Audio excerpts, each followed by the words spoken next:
Good morning to Persimmon Grove on this very beautiful Palm Sunday. I bring you greetings and want you to know that I miss you, but we will continue to have church no matter how we have to do it. And so I thank God for you tuning in this morning on this Sunday when we would be wearing our palms and the church would be filled. We thank God that your homes are filled, and we thank God that you are able to tune in. We're going to open this morning, and if you're at home, sing along with us. What a friend we have in Jesus.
What a friend we have in Jesus. Let us pray. Good and gracious God, Lord, we first of all want to come and say thank you. For God, we thank you for life, health, and strength. We thank you for things being as well as they are. We thank you, God, for keeping our children and our families, God. And we thank you, God, for friends that check up on us, God, even in a time such as this. God, we recognize that you are the author and finisher of everything. And God, you said in your word that even the rocks will cry out if we don't give you the praise. So right now we praise you, God, even in our circumstance. We thank you, God, because you've kept some of us working, God, and when we weren't working, God, you still supplied and made ways out of no ways. God, you made a way for people to be fed, and God, you made a way even for the government to open up and send out things, God, and monies to help and benefit those of us who are in need. God, we just want to say thank you, because even in COVID-19, God, we see your hand at work. So God, we just ask, if you will, that you will continue to bless us, continue to keep us. God, thank you for the households that this message will go into.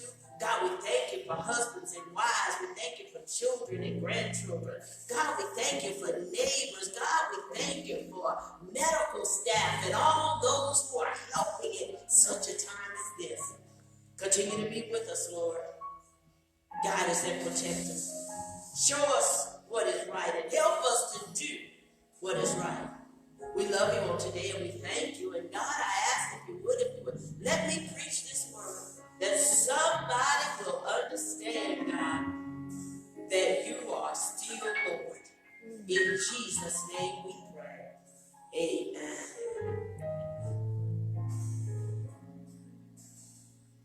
Thank you, Lord. Our scripture lesson today will come from two sources, Matthew 21:9 and Matthew 27:22. Again, that's Matthew 21:9 and Matthew 27:22.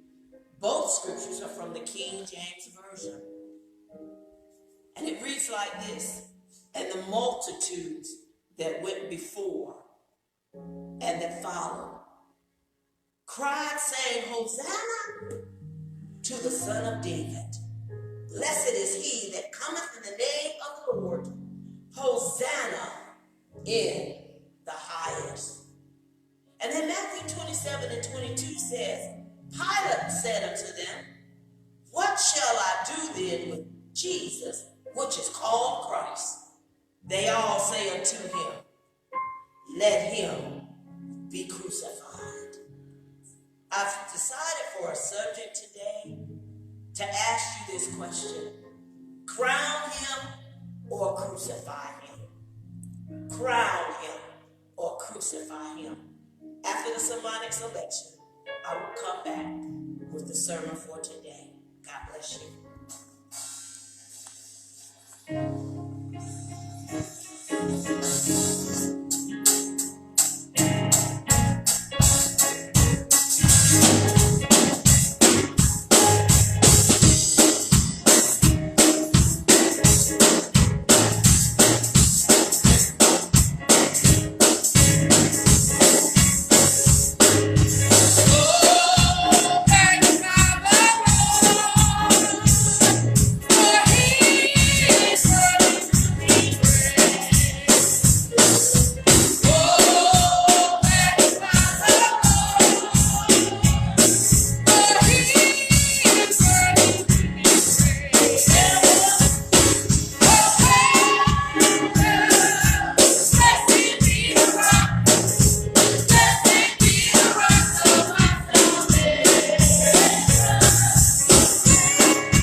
magnify him.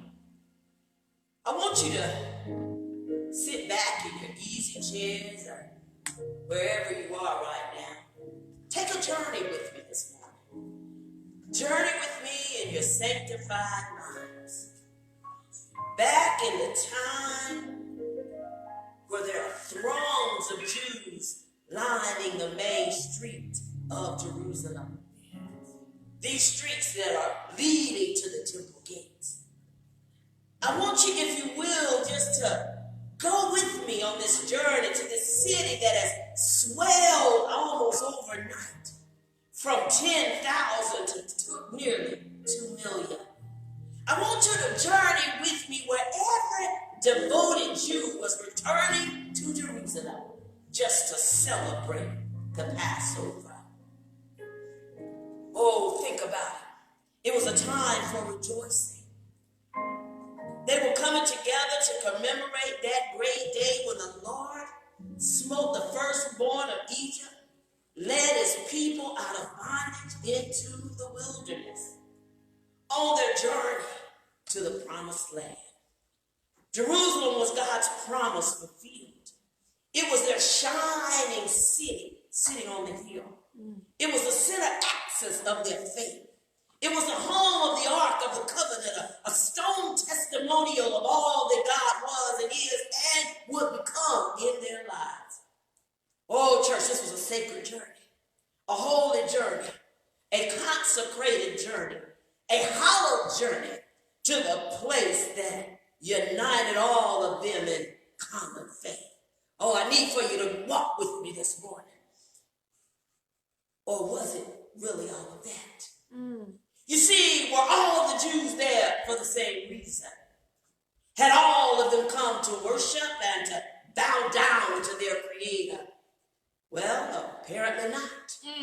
I'm certain that there were some faithful Jews who tried their best to separate themselves from the crazy commotion, and then there were those who came merely to pay their annual tithe to a greedy host of scribes and Pharisees and to put on a show of obedience, however resentful they may have felt.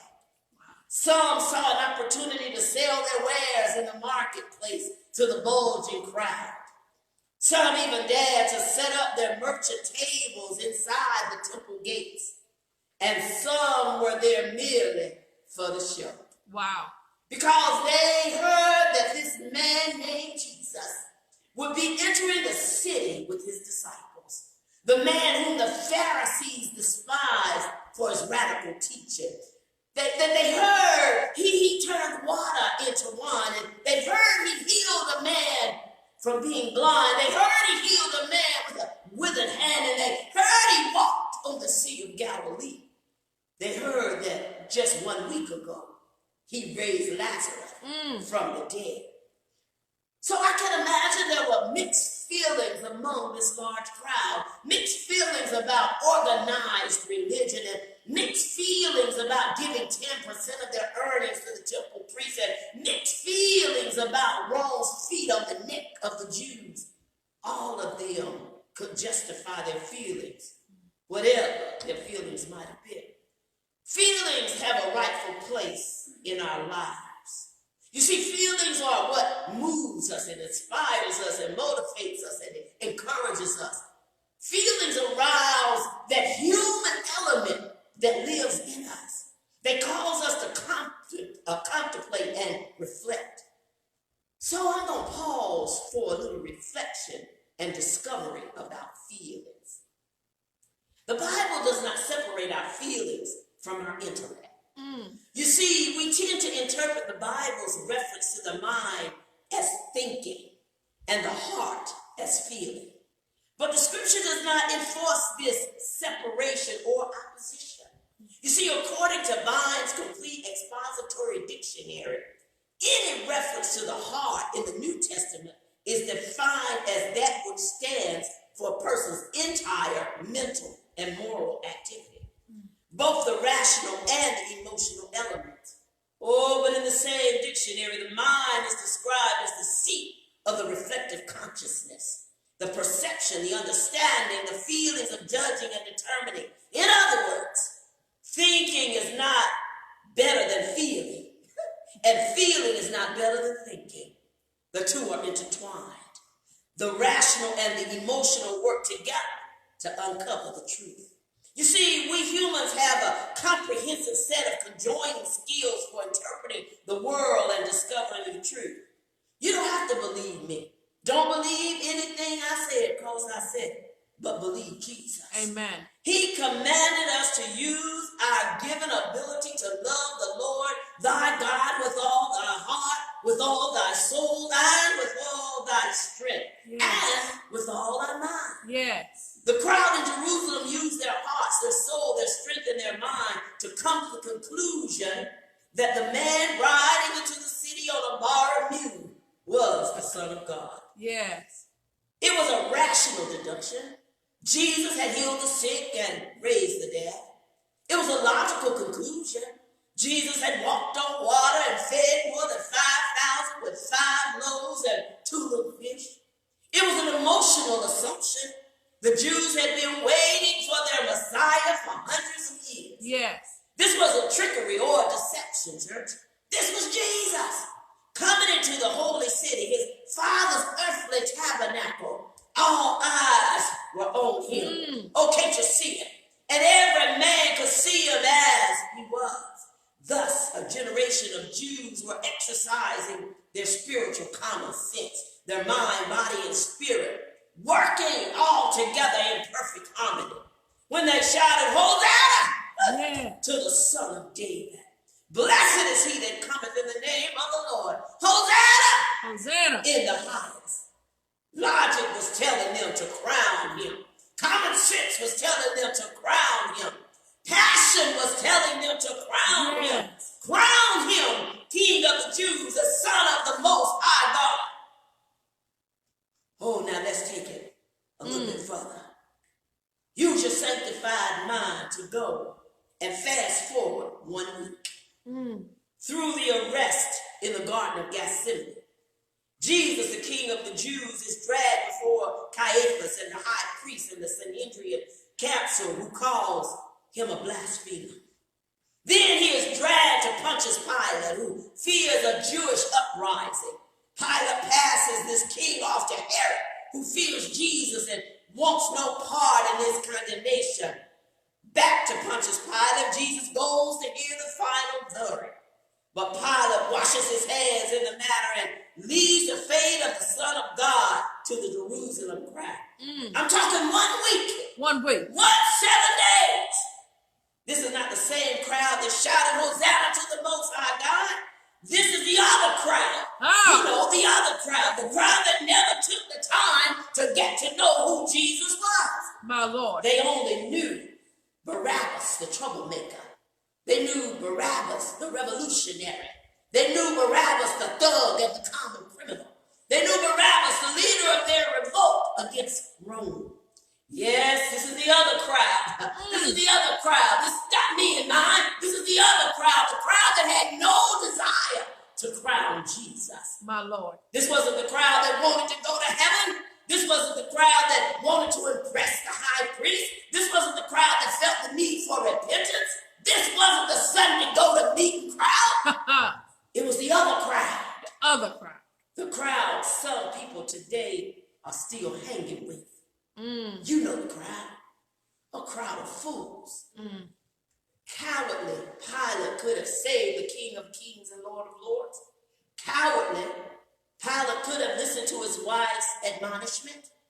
But God made his weakness a prophetic part of his divine plan. Wow. Oh, somebody ought to shout right there. Wow. Isaiah said it like this. He is despised and rejected of men, a man of sorrows and acquainted with grief. Yes. And we hid as it were our faces from him. He was despised and we esteemed him not. So the crowd didn't cry, crown him. The crowd cried, crucify him. Yes. My question to you today is, which crowd are you in? Are you in the crown him crowd, or are you in the crucify him crowd? My Lord. If you repented of your sins and accepted this King of Kings as your Lord of Lords, you're in the crown him crowd. Yes. Oh, but if you're standing on the fence, if you say I believe in something, but I really don't know if I believe in that God of yours. If you saying God ain't never done nothing for me, if you're straddling the fence and you're not in the crowd that has decided to follow Jesus, no turning back, then you are in the crucify him crowd. My Lord. There's no middle ground, church, on this. No gray area. You can't one day be with God and 1 week from now want to crucify him. There is no separating. Either you are or you're not. And so there's no middle ground, no temporary safe zone, no happy medium. Elijah will ask, how long halt ye between two opinions? Wow. How long is it going to make you decide that you are going to crown him, that you are going to live for God? How long? How long? Does it mean somebody has got to be taken away? Does it mean that you got to be hungry? Does it mean that you got to be sick on your deathbed? How long? How long? How long halt you between two opinions? There are still two crowds, even on this Palm Sunday morning. The choice of crowds belong to you. You can cry, crown him, or you can cry, crucify him. My Lord. I read about a man by the name of Edward Persimmon, who was born in Sunbridge, England, somewhere in the 1726. His family came from the Huguenots of Switzerland, and according to the United Methodist Hymnal editor, Carlton Young, was closely associated with this famous Wesleyans who followed the Wesleyan Church. Edward knew something about those two crowds, and he made his choice between the two crowds. He confirmed it with the lyrics of a very famous hymn still being sung in church today. We sing it every time we get together as a district. We sing it at every convention. At first, it was written anonymously, but eventually, an acoustic poem led the truth to be told. Edward was ordained in the Anglican Church and eventually became part of the evangelical movement of John and Charles Wesley. So what is this 18th century hymn we sing that declares which crowd Edward stands with? Oh, you know the hymn. All hail the power of Jesus' name. Yes. Let angels prostrate fall. Bring forth the royal diadem and crown him Lord of all. Yes. Bring forth the royal diadem and crown him Lord of all. This is crowning Sunday, church. This is a decision-making Sunday. Who love the Lord have come to crown him. You can crown him in your home. You can crown him from your hospital bed. You can crown him in the church house. Crown him. Crown him. We who know the value of his forgiveness can come to figuratively cast our palms at his feet. The crucified crowd is still crying for Barabbas. Some sinners are still standing by with endurance. But we come to crown the one who fills us with joy unspeakable. We've come to crown the one that told us everything is going to be all right. We've come to crown the one that made ways out of no ways. We've come to crown the one that helps us see the light in this dark world. We've come to crown him King of Kings. We've come to crown the one who gives us unsurpassable peace, and the one who offers us unbelievable fellowship. We've come to crown the one who showers us with incomprehensible love. We've come to crown the one who bestows on us undeniable grace. Thank you, Lord. Today, my question for you, as you sit in your nice homes and as you eat your Sunday meal and as you probably don't even think about this being Palm Sunday because you didn't go to church and get your little palm cross. My question to you today is, will you crown him or will you crucify him? My God. Oh, I want to be the among the ones, and I am among the ones who crowns you Yes. King of Kings, Yes. Lord of Lords. Yeah. I believe that he died just for me. Thank you, Lord. I believe Yes. that he's got all power in the Yes. palm of his hand. I believe that he can take our wrongs and turn them into right. Yes. I believe that he can do anything. Yes. I believe I will just say my grace. I believe. I believe. I believe. Listen, I believe that he got so proud. Yes. And Lord, Lord, restore the royal piety. Restore the royal piety. May the prostrate fall. May the prostrate fall. For I was crowned Yes. of Lords. Today, if you don't know the Lord, I recommend that you get to know him today. See, nothing happens by happenstance. We're in this for a reason. We need to come to Jesus. I read in my Bible that those of us who are called by his name, if we just humble ourselves, begin to pray, seek his face. Oh, the word of God says, then and only then will we hear from heaven. Then and only then will we get a cure for COVID. Then and only then will we be able to get through this time.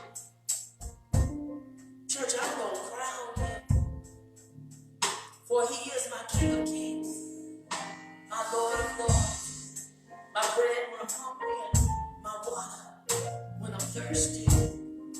He is the reason that I get up every day, praising him for all that he has done for me. He is my all in all. Today, I dare you to stretch your hands forward. It takes to hear your word. I'm a sinner, and I believe that Christ died just for me. If you will do that today, then you're saved. You have just decided to crown him and not crucify him. Give yourself away today as I pray this prayer. God, in the matchless name of Jesus,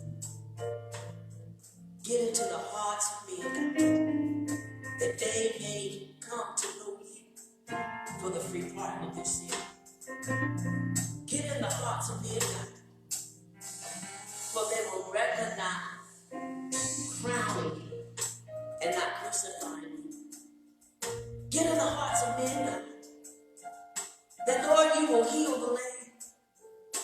Get in the hearts of men, God, that you will mend marriages and broken homes, and that you will fix jobs, God. Get in the hearts of men that you will make them do right, men and women. Get in the hearts of men, God. Lord, that they will see you in place of seeing their need. God, we pray right now for our known sick and shut in. We pray for the unknown sick and shut in. We pray for grieving families all over this land and country, God. Somebody's wife or somebody's mother or somebody's daddy didn't wake up this morning. But God, we thank you right now that you saw fit to open our eyes to a brand new day. And God, we just Yes, if you would, Johnson. If you would just continue to forgive